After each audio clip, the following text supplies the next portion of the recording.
एक दिन भगवान शंकर ध्यान से उठे तो पार्वती जी ने पूछा, प्रभु आज बहुत मुस्कुरा रहे थे ध्यान में। तो कहा आज भगवान का एक नया अवतार हुआ है समुद्र मंथन के समय, मोहिनी अवतार।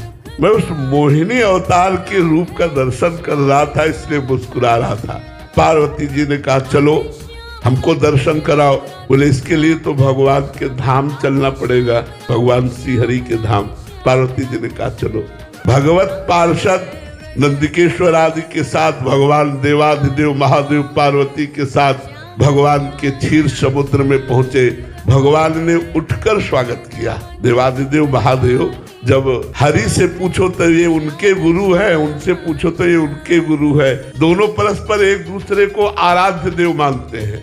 राम जी बनकर रामेश्वर की स्थापना कर भगवान शिव की आराधना पुष्ट करते हैं और हनुमान जी बनकर राम जी की सेवा करते हैं। ये भगवान श्री हरि हर में अभेद है, होते हुए भी बड़ा सेवक स्वामी का भाव गुप्त है। क्षीर समुद्र में सैया पर विराजमान भगवान श्री हरि उठ करके महादेव जी का स्वागत किया, आसन पर विराजमान किया। महादेव जी ने कहा, प्रभु हमने सुना है आपने मोहिनी अवतार धारण किया है, पार्वती और नंदीगण सब देखना चाहते हैं आपके उस अवतार को।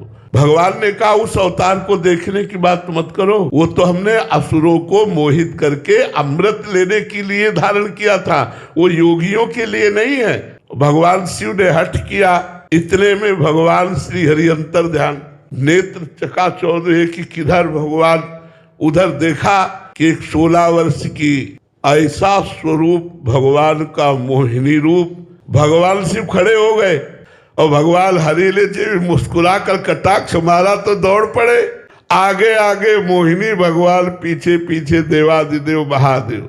बस थोड़ा अंतराय करके भगवान भागने लगे।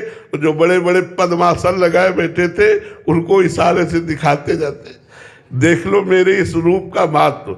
आखिरकार जब महादेव जी ने भगवान मोहिनी को हृदय से लगा लिया तब अपने स्वरूप में आए। तब भगवान हरि ने कहा कि देवाधिदेव ये केवल आप ही ऐसे हो कि मेरे इस रूप से मोहित होकर के अपने स्वरूप में स्थित हो गए। दूसरा इस त्रिभुवन में कोई नहीं है जो अपने स्वरूप में स्थित हो जाए। तो भगवान की माया अगर अपना रूप धारण कर ले तो देवाधिदेव महादेव को विचलित कर दे, औरों की तो बात जाने दो।